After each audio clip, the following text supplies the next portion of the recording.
Welcome to Wayne's Old Time Radio Page channel. I'm Wayne, your host. These programs are brought to you by support of our listeners. You can give your support at Patreon or PayPal, either one. There's clickable links in the description below. Thanks for your support and enjoy the shows. Here is another in NBC's great parade of new shows.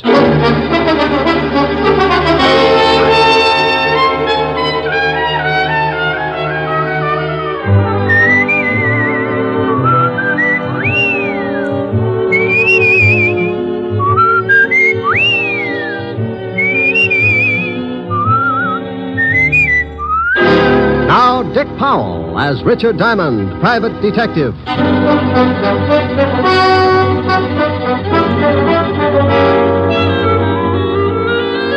Hello there, this is Diamond. You know, there are a lot of people in a big city like this, good ones and bad ones. They walk down Broadway and rub elbows and you can't tell them apart. Why can't you? Because a lot of them were poured out of the same mold, brought up in the middle of garbage cans and gang wars, weaned on the smell of slums and conditioned to the taste of dirt and a kick in the ribs. By the time they get old enough to raise their fist, they're given two choices, two ways to beat the gang wars and garbage cans. One guy picks himself up, shakes off the filth, and jumps over on the right side of the fence. The other guy picks himself up, too. But when he does, he raises that fist and shakes it at the whole world because he wants things the easy way. He continues to shake his fist until someone shoves a gun in it. Then he's a swaggering giant. Sometimes he climbs over with his little bag of rot and hides in the lap of society. But take away the gun, and he ends up right back in the middle of the garbage cans with his face in the dirt. What about the guy on the right side of the fence? Well, you rarely ever hear of him, unless he becomes president or gets mixed up with the guy on the wrong side of the fence. Like the case I bumped into a couple of days ago. It all started in Central Park.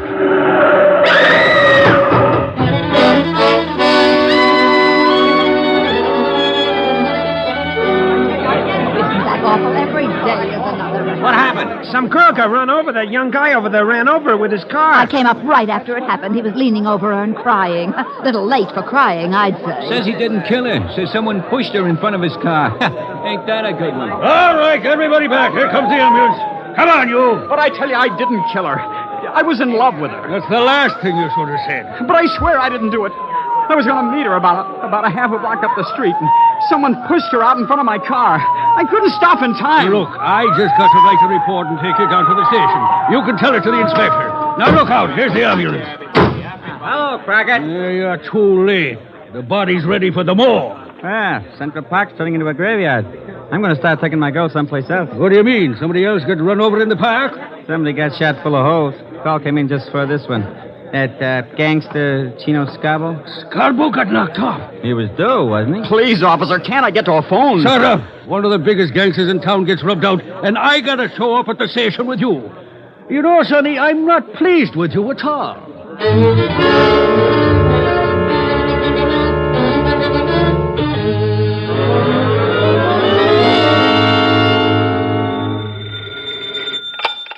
Diamond Detective Agency, corpses designed with you in mind. Rick, Oh, hello, Helen, baby. where do you get all those awful slogans? Ghost Rider. Ho, ho, ho. Get it? Rick. Wasn't a riot. No, Rick. Was a bomb. Oh. Okay, maybe this will get a yuck. Oh, here's a beaut. Are you lonely? Join the Lonely Souls Club and find your perfect soulmate. All ages. Guarantee satisfaction and money refunded. I wonder if Mighty Joe Young knows about this. Rick, what are you talking about? I'm reading the personals. Hey, get a load of this one. Will give ride to coast, must be young companion, pretty, easy on the eyes. Think I ought to apply, baby? You're ridiculous. Oh, here's an odd one.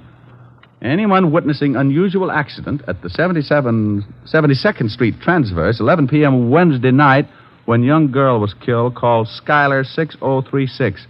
Urgent. That's in Central Park. Yeah, somebody's got troubles. Mr. Diamond? Hold it a minute, baby. Yeah, I'm Diamond. What can I do for you? I want to hire you. Helen. Yes, I know. Bye. $100 a day in expenses, sir. That's your fee? Yep. I like to give it to the prospective client first. If he turns green and faints, we both save a lot of time and talk. How do you feel? About the fee? Fine. Well, what else is bothering you?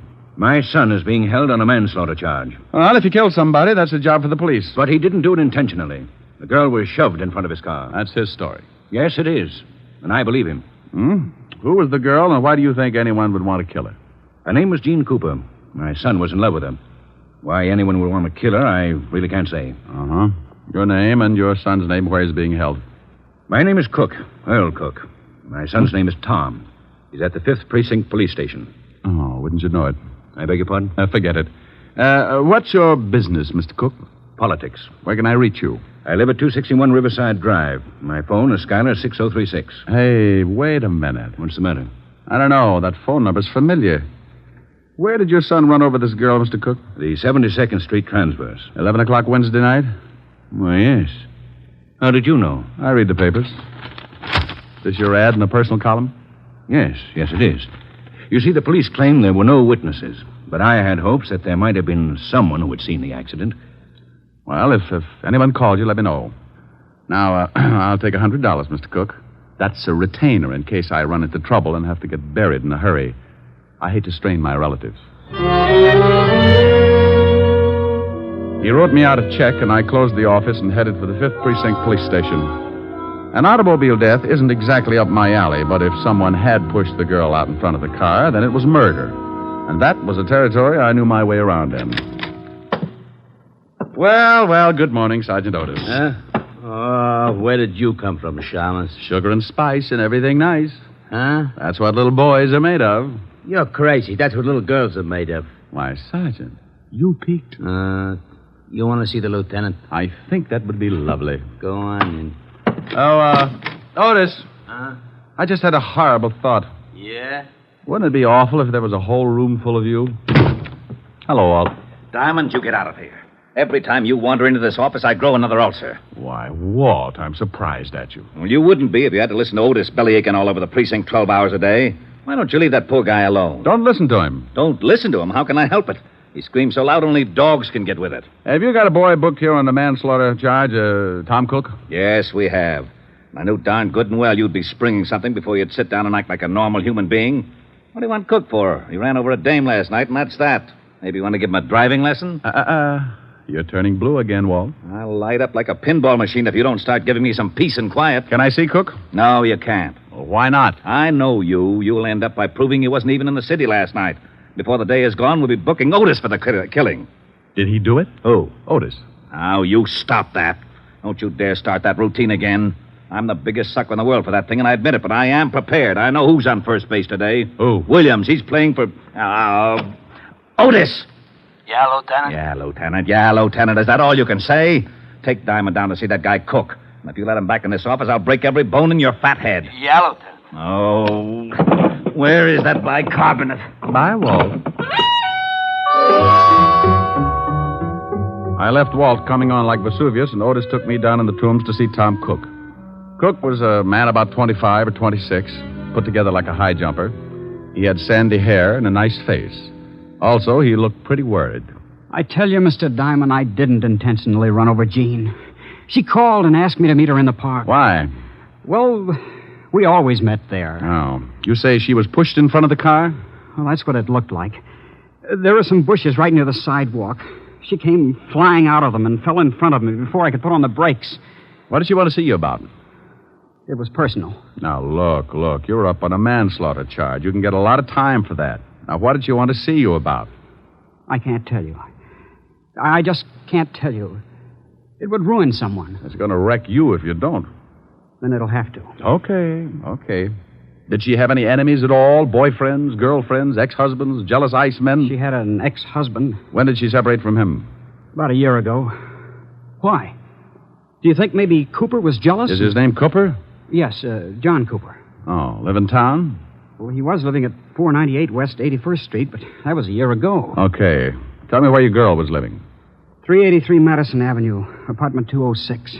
She was living under her married name, Cooper. Sure you don't want to tell me what she wanted to see you about? I can't, Mr. Diamond. Okay, but I hope the person you're protecting appreciates it. 5 years in Sing Sing is stretching loyalty a long way. This person's worth it. Otis, let me out of here. You locked me up with a Boy Scout.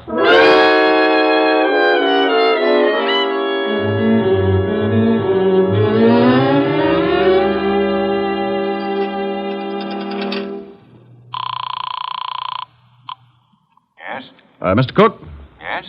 Who is this? This is Diamond. Diamond, I'm so glad you phoned. Oh? Remember my ad in the personal columns? Yes? Well, I just received a call from someone who claims he saw a man push a girl in front of my son's car. Oh. He said he was in a hurry, so he didn't wait around to see the rest. Can you imagine that? In too much of a hurry to stay round. No, I can't imagine it unless he was running away from something, didn't want to be caught. Did he tell you anything else? No, I asked his name, but he hung up. Oh. Well, if you hear from him again, call Lieutenant Levinson of the 5th Precinct. And I'll call you later. All right, Mr. Diamond. But now I'm sure my son is innocent. Well, I hope I can come up with more than your confidence. I knew a guy who yelled frame all the way to the electric chair. They fried him like a lean pork chop. I left the phone booth and took off for John Cooper's apartment. I found the place and gave my rabbit's foot a pat on the hock. The little bunny was still with me because a John Cooper was listed on the mailboxes. I took the steps two at a time. Yeah, who is it? The name's Diamond. I don't want any. I'm selling a homicide, complete with samples. You better open up. Hey, what are you talking about? I'm talking about your ex-wife. She was killed last night. What? Mind if I come in? No, come on in. Jean dead. How did it happen? She was run over by a car. Oh, that's awful. Are you from the police? You got a gold star. Where were you at 11 o'clock Wednesday night? I was right here in my apartment. You can prove it? Oh, I didn't leave. I don't guess I can prove it. I hope you don't think I ran over Jean. I know who ran over. I'm trying to find out who aimed her. I don't understand. She was pushed in front of the car. How do you know that? Why shouldn't I know that? Well, what? I don't know. I guess you should. When was the last time you saw your ex-wife? Oh, about 8 months ago. We didn't get along, so we didn't speak after we split up. You haven't seen her since? No. Were you jealous of her new boyfriend? Jealous? Why should I be? Good question. I'll see you later, Mr. Cooper. Yeah. I hope I've been of some help. You've been dandy. I left Cooper pinning up his gold star and headed for the dead girl's apartment. I knew the law had already been there and that it would probably be locked tighter than a wine truck on Skid Row. I found the landlady's door and gave it a jolt. Yeah? Oh, what do you want? I'm looking for the landlady. You want an apartment? We got one coming up in a couple of days. The dame that was in it croaked. You can pay in advance if you want it. Can I take a look at it? Nah. Lousy coppers told me not to let anyone in. You got my word, it's a good one. Oh, well, then you'd better let me talk to your mother. My mother? My old lady's been dead for 20 years. She has? Aren't you a little young to be running an apartment all by yourself? Hey, Sonny. Yes? How old do you think I am? Well, it's hard to tell. I'd say, about 28. Come on, I'll show you the apartment. But watch those steps. I think you could use some glasses. Right up here, handsome. Was the poor girl who died married? Used to be, but she got divorced. Here it is. There you are, honey. Go on in, take a look around. I'll go on back downstairs in case the law comes back. I'll have to stall them, I guess. Thanks, beautiful. Oh, that's all right, honey. When you're done, stop in at my place and I'll give you a drink of gin. I waited until I heard the old bat fly down the stairs, and then I took the place apart. It took me exactly 10 minutes, and even if I do say so, it was a pretty neat job. I was on the last lap, going through the wastebaskets, when I spotted something on the magazine stand. It was just below eye level. It was a late issue of a magazine, and it was addressed to Mr. John Cooper, 498 West 81st Street. I grabbed it and picked up the phone. Homicide, Sergeant Otis. Oh, this is Wooly. Was you talking to Lieutenant Levinson? Oh, how are you, Wooly? Get it for you, chap chap. Pretty good, huh? Oh, very fine. Chop, chop. Your head, maybe. Huh? Wooly say very fine. You speak very fine Chinese. Oh. Lieutenant Levinson. Oh, this is Diamond, Walt. It is. I told Otis I didn't want to talk to you. He said Wu Lee was on the pipe. Oh, this is Wooly, too, Walt. Oh, that lame brain, Otis. Oh, what is it now, Diamond? I got a liar in the balcony, Walt. What are you talking about? I've spoken to 3 people about the girl that was run over. One of them lied to me. Now, I believe the kid's story. I think she was pushed. So she was pushed. I can't be bothered with that right now. I'm all tangled up in the Scarborough killing. We found the gun that did the job lying in the bushes in Central Park. Wait a minute. In Central Park? Yeah, we traced it to a pawn shop, and the pawnbroker identified one Louis Spiegel as the one that bought the gun. Walt, what time was Scarborough knocked off? Shots were heard about 5 minutes to 11. Hey, That's just about the same time that Cook ran over the girl. You are so right. And Scarborough got killed on the other side of the park. About 5 minutes to run to where the girl got run over. Now, what are you getting at? If you know something about this Scarborough killing, I Well, want you... some guy called Tom Cook's father and said he saw the girl shoved in front of the car. He wouldn't tell his name because he said he'd get in trouble. Probably a crank. No one would duck out on a deliberate murder. Unless he'd just rubbed out New York's biggest gangster. Hey. Yeah. Have you got Louis Spiegel on tap? No, he's hiding out. Oh. Well, do me a favor. Check your files and see if you've got a record on a John Cooper. The dead girl's ex-husband? Yeah, then I'll call you back. I've got a guy who might show us where we can find Louis Spiegel and the guy who pushed the girl in front of the car. He killed two birds with one stone. It's quite a billiard shot, but give my little stool pigeon 2 bottles of fermented grape juice and he can run the table.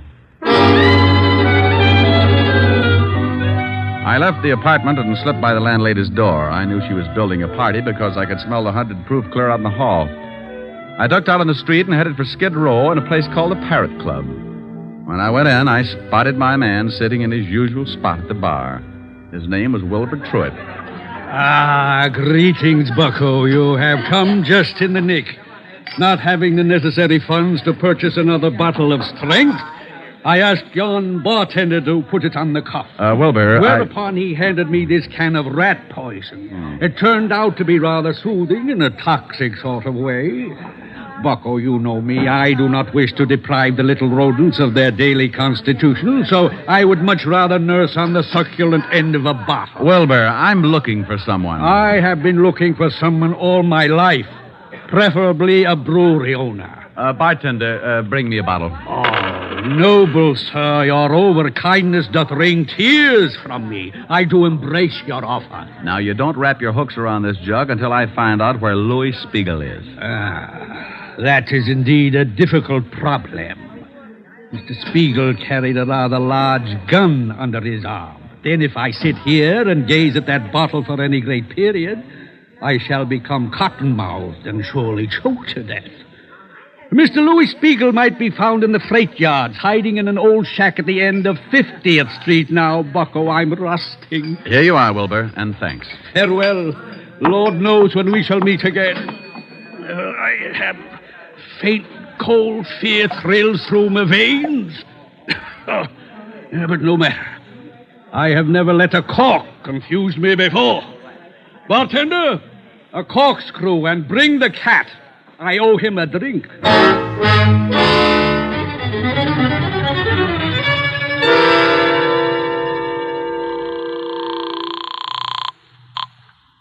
Homicide, Lieutenant Levinson. Diamond, Walt, what did you find out? John Cooper has no record. Uh-oh. But George Kingsley has. Oh, alias? Yeah. George Kingsley, alias John Cooper, did 10 years for embezzlement. Oh, fine. Thanks, Walt. Now, here's the pitch. Lou Spiegel is in a shack in the freight yards at the end of 49th Street, North River. Get some men to surround the place and have Otis pick up John Cooper and bring him down there.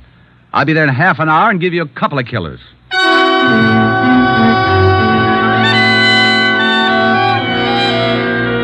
All I needed was a motive, so I hung up the phone and headed for the house of my client, Earl Cook. Oh, come in, Mr. Diamond. I'm very glad you've come. Mr. Cook, did you... I want to show you something. Here. What are they? Letters to my son. Blackmail letters. Oh? Where'd you find them? I was going through my son's things, trying to find something that might help uncover the motive for his accident. Mind if I take a look? Well, I can save you the trouble. They're about me. About you? Yes. I told you I'm in politics. Well, I am, and I'm a big power. When I began my rise, I was a young criminal lawyer. I had to accept a lot of cases that I might have turned down under different circumstances. I see. And the opposition tried everything to discredit me. Smear campaigns. Saying that I was getting acquittals for common thugs who were known to be guilty. And later, when I became a judge, they switched the campaign and said that the men I sentenced were innocent. Were they? Of course not. But in those letters to my son, the blackmailer said that he had definite proof that could ruin me. My son knew about my past, and when he started receiving the letters, he was afraid to confront me with the evidence, for fear I might have to admit my dishonesty. Have you talked with your son? I just left him. That's why he didn't tell you anything. He thought he was protecting me. His girl, Jean, found out who was sending him the letters, and, well, she was killed before she could tell him. Well, that fits. If the girl found out, then the blackmailer would not only have to know your son pretty well, but he'd also have to know her. You think you know who he is? See this magazine? Mm-hmm. Well, some of the pages are cut up. Now, take a look at these blackmail notes. They're formed with cut-out letters to spell out the words. The type is the same as the type on the magazine. Where did you get that magazine? In the girl's apartment. Well, then she must have had something to do with it. She found the magazine, all right, but it wasn't hers. Look, Mr. Cook. Yes. Did you ever send a man to prison named Kingsley? Yes, I believe so. For embezzling. Thanks. And where are you going? I'll call you later. I've got a date at the freight yard.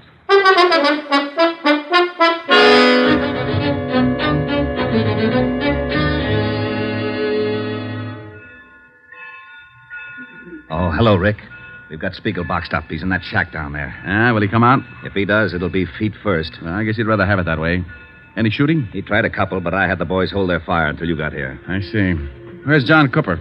Otis hasn't showed up with him yet. Let me use your loudspeaker, Walt. Oh, sure, go ahead, but keep your head down. Spiegel. Spiegel, Lou. Why, that lowlife, I'll blast him to kingdom come. Hold it, Walt. Spiegel knows me. Louis. Louis, this is Diamond. I want to talk with you. You better get out of here, Diamond. This ain't none of your business. Lou, you've got my word. There'll be no shooting. I want to talk to you. Look, Diamond. I know they want me for the Scarborough killing, and I say, okay, I done the job. But I'm allergic to electricity, and I don't like cops. If you blow this place apart, I say okay, too. And that's the way I want it. Now, do you still want to talk? I want 5 minutes. Okay, come on down, but keep your hands behind your neck. Walt, no shooting, huh? Okay, but I think you're crazy. He kills guys for practice. I moved out from behind the boxcar and put my hands behind my head. I started down toward the shack, and I could see Spiegel looking at me over the barrel of a .45. One bad move from any of the men stationed around the yards, and I was going to get dead quick. I walked up to the shack and went in. That's far enough, Diamond. You've got 5 minutes. It won't take that long, Lou. Keep your hands where they are. Oh, I thought you might want a cigarette. Oh. Yeah, as a matter of fact, I'm all out. Yeah. Keep the pack. Just one. I got a date. Yeah. Light? I can make it. 4 minutes, Diamond. Did you see a girl shoved in front of a car the night you knocked off Scarborough? Yeah. I called some guy and I told him about it. I read his ad in the personals, but I couldn't do anything about it. Yeah, because then the law would know you were in the park. Looks like it don't make much difference now. The kid who ran over the girl is in on a manslaughter rap. You'll get 5 or 10. It's tough. You got 3.5 minutes. Lou, did you get a good look at the man who gave the girl the shove? Sure, I'd remember him. Rick? What do they want? I'll see. With your hands up, you'll see. Sure. What is it, Walt? Otis has got Cooper. Lou, will you do me a favor? I don't know. I want you to tell me if the guy they've got up there is the one who pushed the girl. Sure. But I can't see him from here. I'll have him brought down. I hope you ain't up to something. I don't want to see no kid get sent up on a bum rap. But if you get funny, you get holes. Walt, how about us bring Cooper halfway down to the shack? He doesn't want to go. Then drag him. I've only got 2 minutes. They bringing him? Yeah, here he comes. Okay. Out that door. What are you doing? I'm doing you a favor. I'm tired of this shack, and I'm walking out with you in front of me. Okay. Don't get too far ahead. Rick, what's Spiegel up to? I don't know. Hold your fire. I'm surprised at you. Even if I identified this guy, it wouldn't hold water. I got a bad reputation. Hey, what's going on? Take it easy, Otis. You can't do this to me. What's this all about? That's the guy, Diamond. I don't know what you're talking about. Sure you do. I saw you push that dame in front of the car. You're crazy. Now, I don't like that. You got just 10 seconds to admit it. I won't admit anything. Then I shoot you. Hey, you can't. Shut up, Flatfoot. Stay out of this, Otis. I tell you, I won't admit anything. 5 seconds. Come on, Cooper. I found out all about your prison record. I know Cook sent you up and you wanted to get even. You found those letters Tom wrote to your ex-wife, so you started blackmailing him. And I know you lied when you said you hadn't seen your ex-wife. I found a magazine in her apartment with your address on it. Time's up. No. All right, I did it. You're too late. I'm on schedule. Oh, you idiot. Why did you shoot him? What's the difference? I kill people, he kills people. Besides, he wasn't polite. So long, Diamond. You got your favorite. He's making a break. He'll never make it. Spiegel, in the name of the law, stop. For what?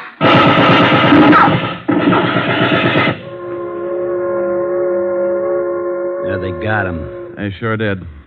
You know something? He wasn't such a bad guy. Wasn't he? I guess he's killed a dozen people in his time, but maybe you're right.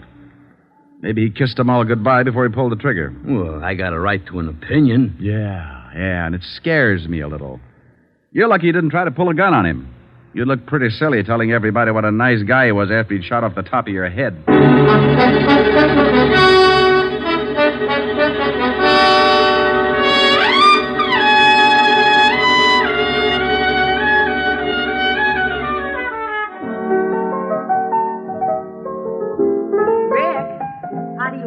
Lots of lemon, honey. What's that you're playing? I don't know.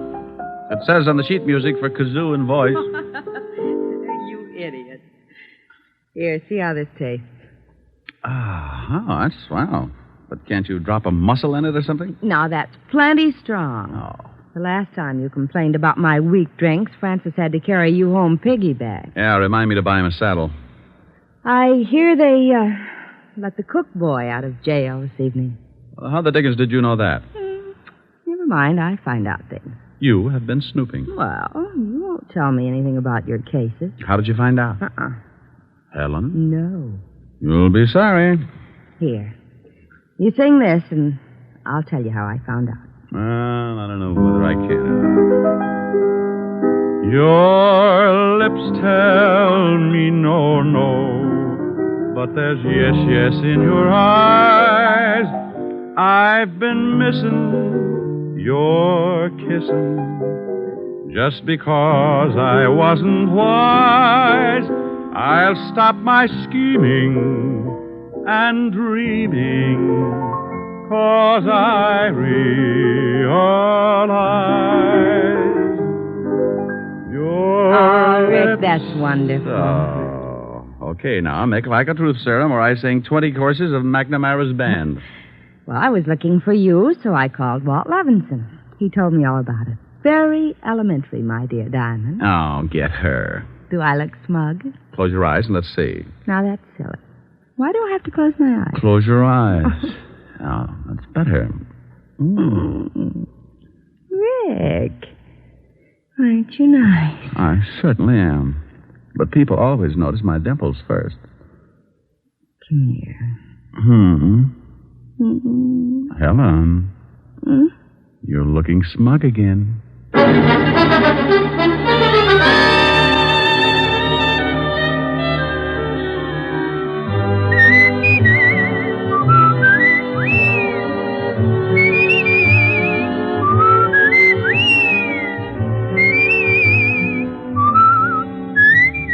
You have just heard Richard Diamond, Private Detective, starring Dick Powell.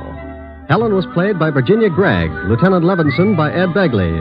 Also in our cast were Wilms Herbert, Eleanor Audley, William Johnstone, Sam Edwards, David Ellis, and Frank Lovejoy. Music was under the direction of Frank Worth. Richard Diamond is written by Blake Edwards and directed by Richard Sandville. And now, Dick Powell. Friends, I want to remind you of the wonderful group of programs NBC has on tap for tomorrow afternoon and evening. Shows like Hollywood Calling, Guy Lombardo, Four-Star Playhouse, The Ethel Merman Show, and the NBC Symphony. For the best in radio listening tomorrow and always, keep your dial tuned to your favorite NBC station. Dick Powell soon will be seen in the screen version of the best-selling novel, Mrs. Mike. Now, this is Eddie King inviting you to be with us again at the same time next week when we will again bring you Dick Powell as Richard Diamond, Private Detective.